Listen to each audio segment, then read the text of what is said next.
सद्गुरुंकर पादपद्मरे अनंत कोटि दंडवत करी विश्ववंद्य जगन्नाथ विश्वमाता माँ मंगला समस्त को एक अभिन्न रूप से भक्तिपूत प्रणति निवेदन आमर ये अंचलटी है गोटे साधु सन्त मानकर अंचल आश्रमर निकटर माँ काकतपुर मंगलांकर आस्थान सद्गुरु मधुसूदन आस्थान एठी रही पुरमणि दासंकर अलेख तुंगी तीर्थनाथंकर प्रतिष्ठित जगन्नाथ विग्रह वैकुंठनाथंकर पूजार्चना रथ से अनेक देवी देवता मान को नहीं ये अंचलटी स्वत पवित्र हो जाइए बा गोटे पुण्य पीठर आखिर बही जाऊँगी देवी नदी नदी मानकर ना भिन्न भिन्न प्रकार था परंतु गंगा नदी यदि गंगा को व्याख्या कले गंगा नदीर अर्थ बाहर जे शरीर को पवित्र करती सी होती गंगा नदी मन करा जमुना नदी यह जदि अर्थ कर जस्य मुंकार नास्ति एवं सूर्यंकर पुत्री होती जमुना तेणु तार गोटे अर्थ ब्रह्मपुत्र एकमात्र से होती नदी मान मध्य नद नदी नुहति से भाव प्रत्येक कथार तत्व एठी जो नदी बही जाऊँगी ये हूँ देवी नदी देवी नदी माने ये शक्तिमयी देवी शब्दर अर्थ हो देवी शब्दर अर्थ हूँ माँ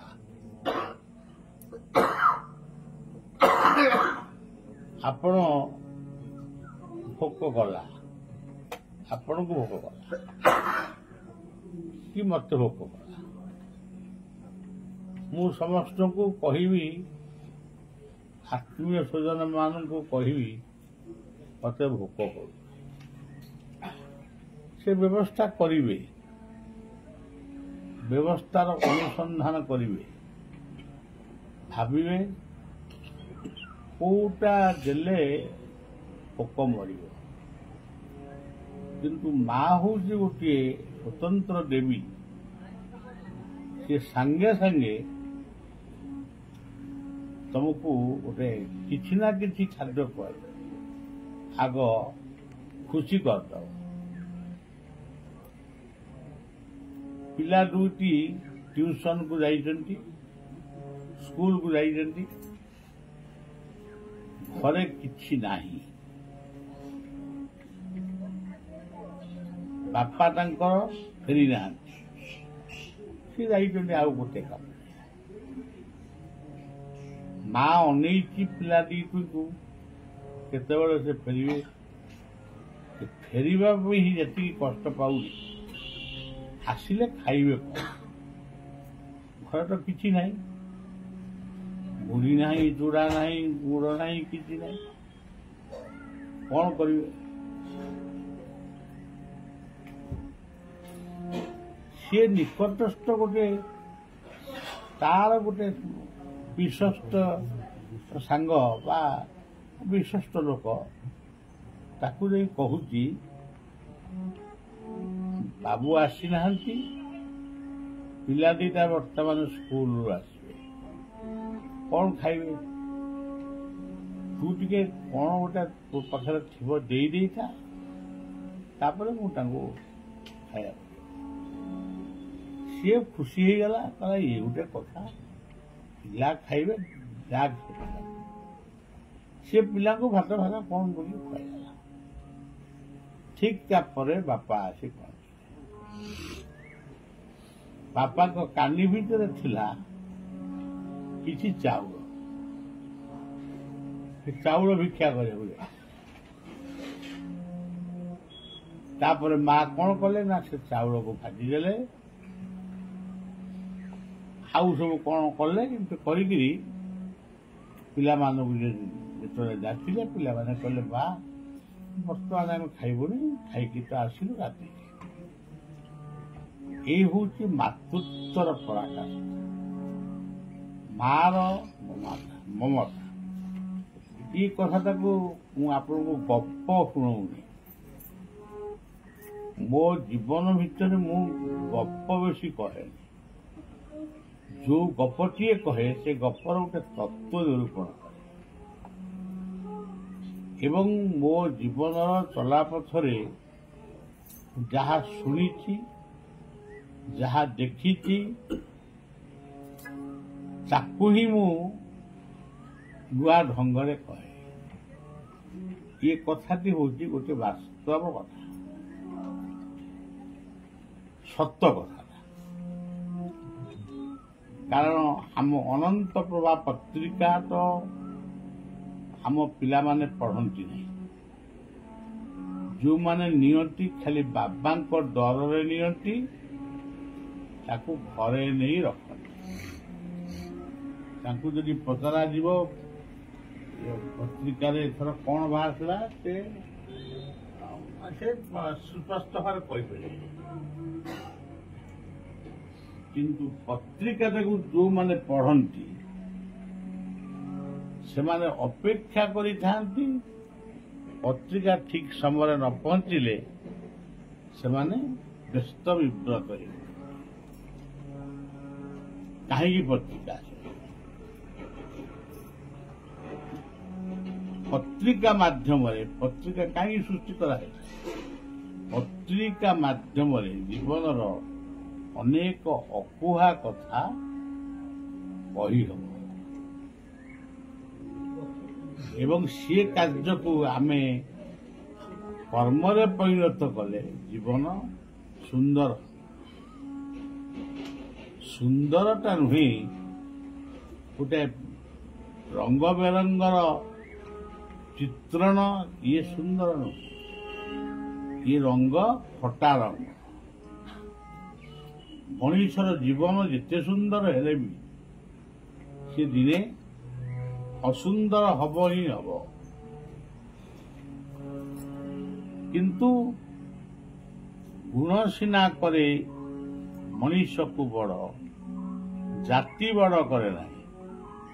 ତମେ କୋଉ ଜାତିର ସେ କଥା ବିଲକୁଲ କିଛି ନାହିଁ। ଦାସିଆ ବାଉରୀ ହାତରୁ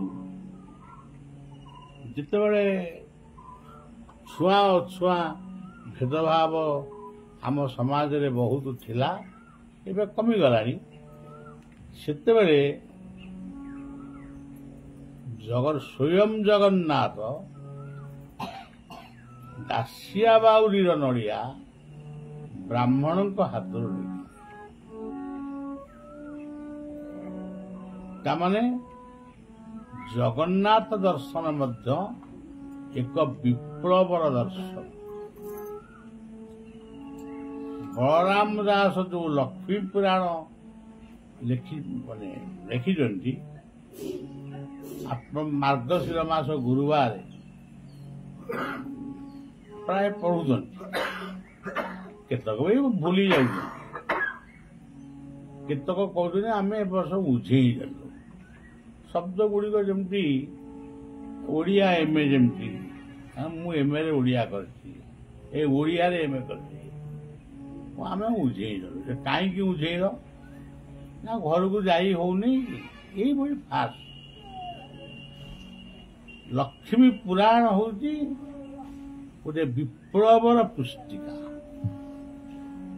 एटी बलराम दास गोटे जातिवाद उपरे अंगुली निर्देश कर ब्राह्मण घरे समस्ते शोईचंती काहारी घरे शंख बाजुले एकमात्र सियाचन नाउणी शंख बजेइछि गोमय घर लेपन करिछि महालक्ष्मी को से मानस आवाहन करुछि। जगन्नाथଙ୍କର आनंद बजार होउछि आउ गोटे महान विप्लवर क्षेत्र जोठी श्री बलराम दास ताकू प्रमाण करिसंती। एठी आमे समस्त मिली मिसी आइबा चांडाल ठू ब्राह्मण तो लिखि देइछंती। आमे प्रकृत वास्तव में खाऊचु कोटी जन दी जन खाइबे से अलग कथा। तेणु प्रत्येक जिनिसर गोटे तत्व रही दर्शन रही आदर्श सेमती देवी नदी शिशु अनंत पीठस्थली महानदी चित्रोत्पला त्रिकोण भूमि रे अवस्थित। एक पक्षरे महानदी अपर पक्षरे चित्रोत्पला मझिरे बही जाउचंती पाइका। अच्युतंकर गोटे लेखारे आमे पाइछु पाइकाणी कुरुसे अनंत पूजे मिले। तेणु पाइका नदी को मध्य गोटे महापुरुष माने सम्मति दी। तेणु आमे এই অঞ্চଳରେ କେତେ କଥା ଦେଖିଛୁ ଦେଖିଲେ କଣ ହବ ତାକୁ ଭାବିଛୁ କି ଭାବିଲେ ଖାଲି ଦେଖିଲେ ହବନି ଭଲ କରି କଥାଟା ଭାବ ଖାଲି ଭାବିଲେ ବି ହବନି ତାକୁ ଟିକେ କାର୍ଯ୍ୟରେ ପରିଣତ କର। दुर्जय देह मोर पुण्य भकत भावे मु बंध भाव विनोदिया ठाकुर भक्त वत्सल हरि ये जो कथा गुड़िक लिखिं यार अर्थटी को बुझा दरकार। तेरे जहा हो आज पवित्र प्रभात यही आमर शिखर घाट आश्रम आम अच्छु बर्तमान फेरुचु 2-3 दिन आश्रम को जाऊँ छोट बड़ कार्यक्रम लगी रही इच्छा नथिले भी लोक मान श्रद्धा को ही विश्राम दूसरी कीर्तन टे कर राधा रमण हरि बोल जय जय राधा